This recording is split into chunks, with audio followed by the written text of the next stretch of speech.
Hello， 大家好，我是兜兜。今天兜兜为大家带来的是唐三大战天使神千仞雪。唐三与千仞雪在天斗皇宫便有过一战，虽说两人之间的立场不同，无法成为同一个战营的人，但是千仞雪却从来没有想过要用什么卑鄙的法子弄死唐三。在他看来，唐三是一个可以尊重的敌人，他要的是在和唐三光明正大的决斗中赢了他。在天斗帝国皇宫一战中，千仞雪败了之后，千仞雪回到武魂殿，在千道流的帮助下开始了天使九考，并且因为千道流的帮助，他比唐三还要早就完成了考核。成为天使神的千仞雪发现在星斗大森林猎杀魂兽的唐三吸收完千钧蚁皇三兄弟的魂环后，正沉浸在喜悦中就被千仞雪打断了。看着出现在自己面前的千仞雪，唐三十分吃惊。此时刚刚吸收完魂环的唐三魂力已经快要突破到96级了。他在吸收魂环时并没有放松警惕，唐三很自信，即使是海神斗罗波塞西到来，他也不可能丝毫没有察觉。而千仞雪说自己在他面对千钧蚁皇三兄弟的时候就已经来了，这背后意味着什么？唐三很清楚。百级成神，千仞雪已经先他一步成为了此时斗罗大陆的第一个神。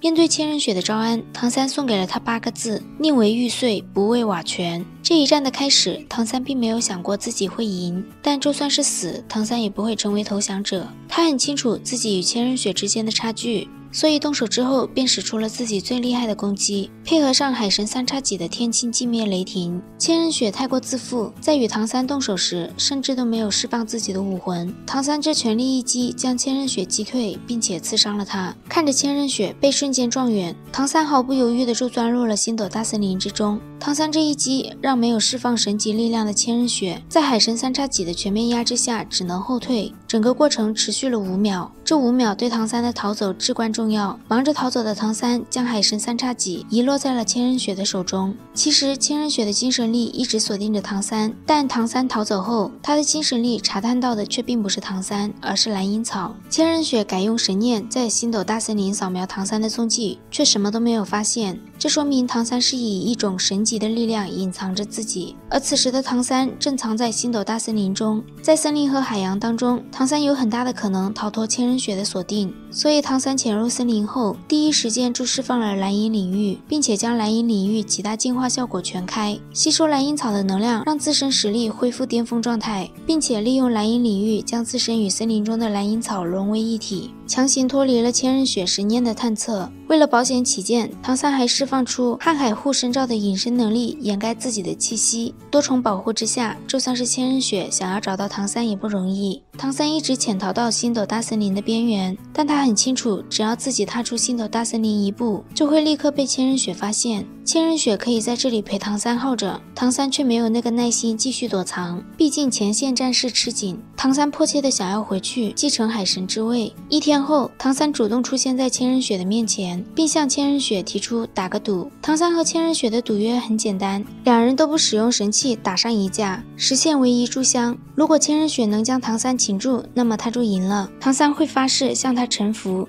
如果不能擒住唐三，千仞雪就要给唐三3天的缓冲时间离开，同时要将海神3叉戟还给唐三。千仞雪对唐三一直是不死心的，他对自己也很有信心，而且就算他输了，唐三也只是要3天的离开时间。3天后，千仞雪可以继续追唐三，到那个时候他抓住了唐三，唐三依旧会臣服于他。这个赌约对千仞雪没有任何不利，所以他答应了唐三的要求，不过却拒绝了将海神3叉戟还给唐三。这一次千仞雪不再那么大意，一开始就释放了自己的6翼天使武魂。千仞雪很好奇唐三能凭借什么在他的攻击之下坚持一炷香，而唐三从来就没有想过在他的攻击下坚持一炷香，而是打算让他对千仞雪的攻击持续一炷香。唐三施展了唐昊传授给他的昊天宗的秘技大须弥锤。大须弥锤是昊天宗自创建以来存在的神技，只有突破100级才有完美施展大须弥锤的可能。唐三虽然现在只有不到96级，但施展出来的力量已经达到了神级的力量。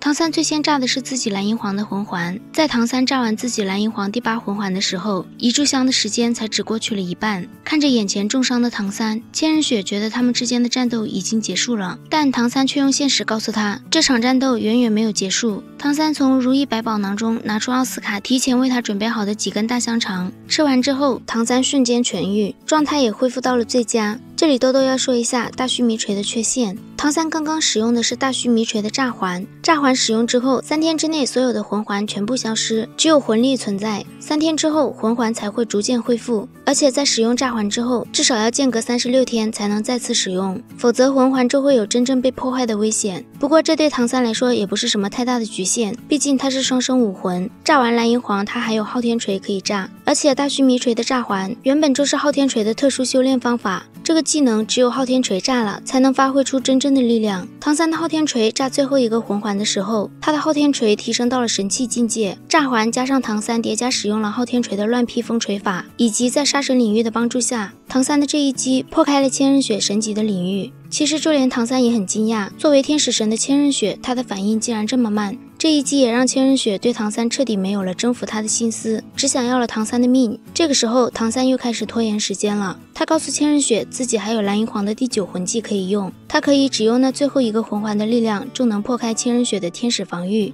此时的千仞雪很愤怒，他毫不犹豫地答应了唐三的要求。在他看来，唐三马上就要成为他的剑下之魂了，就再给唐三一点挣扎的时间。唐三这最后一击并不是任何魂技，他使用的是前世唐门的暗器，在玄天宝录暗器之中，永远排名在第1位的观音类。使用观音类的条件非常苛刻，不仅要玄玉手、控鹤擒龙、鬼影迷踪都修炼到巅峰，同时玄天功也要达到最高境界3花聚顶。除此之外，还有很多其他的要求。观音类发出将抽空所有的力量。唐三在之前特地没有炸蓝银皇最后一个魂环，就是因为他将这个魂环的炸环之力留给了观音类。在观音类的描述中，只有很简单的一句话：无视防御，永不落空。其实观音类的原理就连唐三也不清楚，他也只是知道怎么用这种手法。这一击不仅破开了千仞雪的防御，甚至穿透了他的心脏。这时候一炷香的时间已经过去了，千仞雪不得不遵守约定，放唐三离开。他告诉唐三，自己在3天之后会全力以赴追杀他。唐三走后，千仞雪终于不再隐藏自己的伤势，因为这是唐三第一次使用观音类，就连他自己也不知道观音类对千仞雪造成的伤害有多大。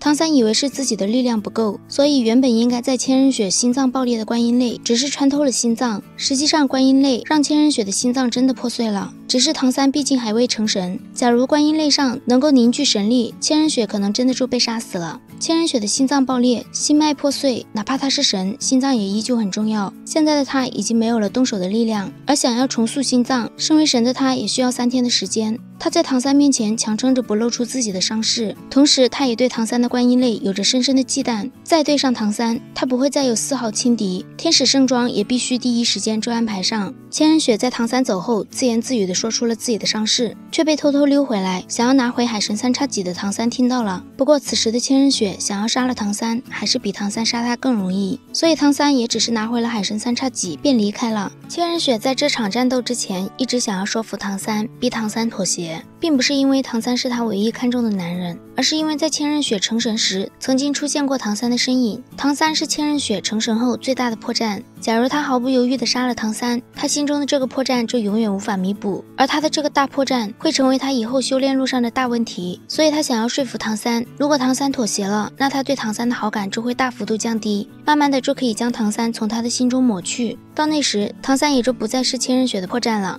为此，千仞雪可以抛出很多条件引诱唐三，可惜的是，唐三并没有在他这个神面前选择低头，反而是宁为玉碎不为瓦全。不知道是不是千仞雪太过自负，还是作者后期让他降智了。一个在天斗帝国隐藏这么多年，心机城府那么深的人，在看到唐三的天赋，以及唐三已被神选中参与考核，最正确的做法就是杀了他以绝后患。如果下不了那个死手，也该一开始就断了这个男人的后路，一上来就尽自己的全力控制住唐三，不给唐三任何反扑的机会。但千仞雪一开始就是骄傲自负的不使用自己的武魂和魂技，直到被唐三打到受伤才开武魂用魂技。在豆豆看来，这不叫骄傲，不叫自负，就是傻的天真，不懂男主的主角光环有多重。不过如果不是千仞雪降智，后面作者可能也不好圆。豆豆也只是作为旁观者叨叨几句，说一说自己的看法。好了，关于这场战斗，豆豆就讲到这里了。下一期豆豆再讲千仞雪全力追杀唐三，唐三是如何逃过追杀，回到大海之中的。如果喜欢豆豆的视频，欢迎点击关注订阅，我们下期再见，拜拜。